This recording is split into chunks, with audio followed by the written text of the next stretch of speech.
भाऊ काय सांगणार, काँग्रेस आणि भाजपकडून उमेदवार वापस घेण्यासाठी धमकी दिली असा आरोप केला जात आहे. तुम्ही सुद्धा जिल्हाध्यक्ष आहे, तुम्हाला उमेदवारांची कॉल येत आहे. स्थानिक स्वराज्य संस्थांच्या निवडणुका नागपूर जिल्ह्यामध्ये संपन्न होत असताना आज उमेदवारी अर्ज घेण्याची शेवटची तारीख आहे.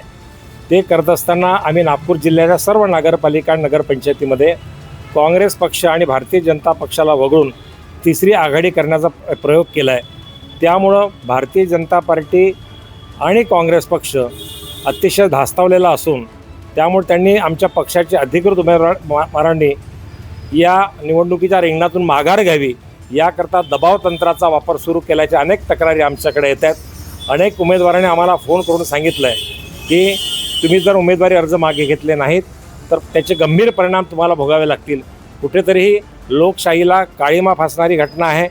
ज्या पद्धतीनं भारतीय जनता पार्टी आणि काँग्रेससारखे प्रस्तावित जे मोठे दोन पक्ष आहेत या पक्षाच्या नेत्यांना निवडणुकीच्या रणांगणामध्ये निवडणूक लढत असताना आमच्या तिसऱ्या आघाडीचा त्यांनी इतका धसका घेतला आहे की आमचे उमेदवार मैदानात लढूच नाही ही भूमिका पार करण्याकरता एक षडयंत्र करून आमच्या कार्यकर्त्यांना आणि उमेदवारांना ज्या पद्धतीनं दबाव तंत्र वापर करतात त्याचा या ठिकाणी मी तीव्र शब्दात निषेध करतो.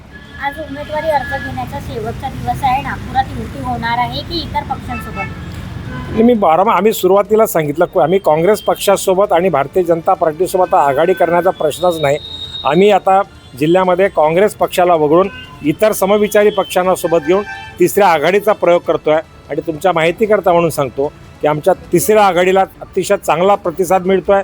पहिल्यांदा आम्ही कामठी विधानसभा मतदारसंघामध्ये, रामटेक विधानसभा मतदारसंघामध्ये, उमरेड विधानसभा मतदारसंघामध्ये चांगले उमेदवार घेऊन मैदानात लढतो आहे. आणि सगळ्या ठिकाणी कुठे आम्ही काँग्रेसला पॉलिटिकल डॅमेज करतो आहे, कुठे भारतीय जनता पार्टीला पॉलिटिकल डॅमेज करतो आहे. त्याचमुळं या दोन्ही पक्षाच्या नेत्यांनी घेतलेली धास्ती आहे.